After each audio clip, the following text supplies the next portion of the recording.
Raid Shadow Legends is a popular mobile game that is known for the challenging battles and diverse set of champions. But you see, it used to not always be that way. Back before the Marishkas and the Akrizas of Raid Shadow Legends, there was a very few amount of champs.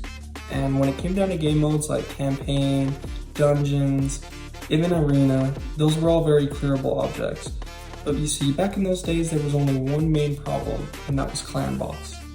See, Clan Boss was a lot different back then. You only had Nightmare stages and down. There was no Ultra Nightmare, but it was still pretty impressive if someone was taking down Nightmare Clan Boss. And from a very early start, players started to realize that there was champions like Sir Nicholas, Roshguard, and even Paragon back in the game that all placed one very important buff. And that buff is called Unkillable.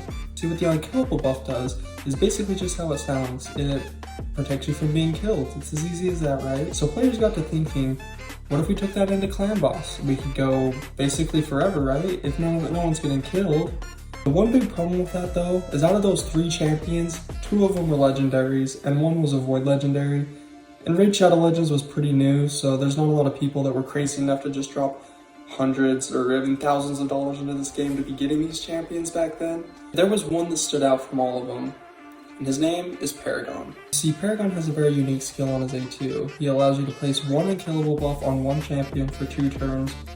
And players got to thinking, there was many team comps trying to come up with the idea of an unkillable team in Clan Boss, and with some time, it became a reality. The one big problem with unkillable back then though, running teams like Roshguard and Paragon, was 2 main things: stun from the Clan Boss and Clan Boss glitching and crashing your game. See, back then they didn't have a turn limit count for the Clan Boss. Like it is nowadays at turn count 50, the Clan Boss can just kill anybody under unkillable buff.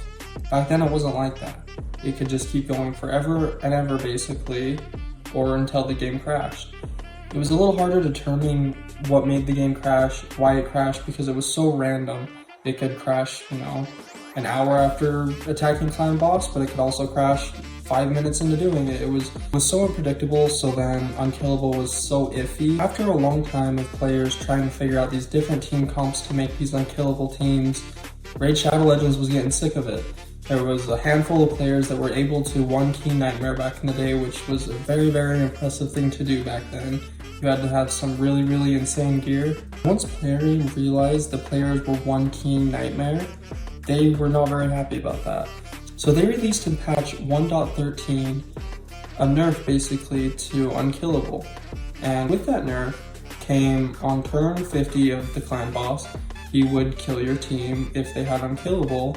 There was also one special champion that was released on that patch note. I'm sure you guys could guess basically who it is, but his name is Maneater. This dude changed the game. This was basically Paragon on steroids. He had everything that you could basically want or need from an unkillable champion. He's placing 2-turn unkillable on all of your allies, which is, you used to have to be running 3, 4, 5 Paragons on your team to achieve these unkillable teams with some really crazy stats. So for Maneater to come out on a patch that was supposed to fix unkillable teams is pretty crazy how it came to be. It kind of catches us up today. Maneater is the fundamental unkillable team. Everyone's first unkillable team in Clan Boss typically revolves around 2 Maneaters. So for the brilliant minds of way back in 2019, 2020 Raid Shadow Legends, it's come so long since then. So to see the unkillable the way it is now versus what it was back then, there was some really brilliant people that it's great to have their knowledge, because without it, who knows if Unkillable would have really ever been a thing, or if we would all just be hitting Ultra Nightmare with the best champs we have. So let me know your guys' first Unkillable Clan Boss. Did it revolve around 2 Maneaters? Because I know mine does, and I still have unkillable teams that I've built to this day with 2 Maneaters. It's a super cool champion, really easy to build a unkillable team. So if you guys like the video, make sure you guys subscribe, and thank you guys all for watching. Have a good day, guys.